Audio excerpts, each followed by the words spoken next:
Hi friends, ఈరోజు చేపల పులుసు తినాలనిపిస్తుంది. మా వారికి చేపలు తీసుకురమ్మంటే చేపలు తీసుకొచ్చారు. మా సైడ్ అయితే వీటిని కవలలో ఏదో అంటారు. మీ సైడ్ వీటిని ఏమంటారు కామెంట్స్లో చెప్పండి. ఈ చేపల్లోకి కారం, పసుపు, గరం మసాలా, అల్లం వెల్లుల్లి పేస్ట్ అన్నీ వేసి బాగా మిక్స్ చేసేసి పక్కకు పెట్టుకున్నాను. ఒక కళాయి తీసుకున్నాను. కళాయిలో నూనె వేసుకొని కొంచెం వేడెక్కాక అందులోకి ఆవాలు వేసాను. తర్వాత మెంతులు వేసాను. చేపల పులుసులో మెంతులు వేస్తే టేస్టీగా ఉంటుంది. తర్వాత వచ్చేమంటే ఆనియన్స్ వేసుకున్నాను. తర్వాత పచ్చిమిర్చి వేసాను. పచ్చిమిర్చి వేసాక కరివేపాకు వేసుకొని గరిటతో కలిపాను. కొంచెం బాగా ఫ్రై అయ్యాక తర్వాత టమాటా వేసాను. కొంచెం లైట్గా ఫ్రై అవ్వాలి.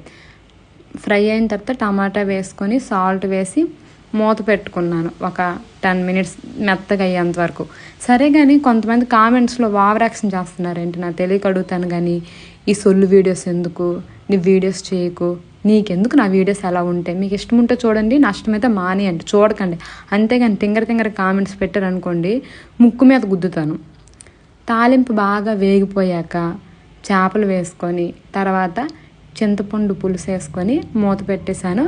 ఇంకా చేపల పులుసు అయితే రెడీ అయిపోయింది. చాలా బాగుంది. నాకు చాలా బాగా నచ్చింది.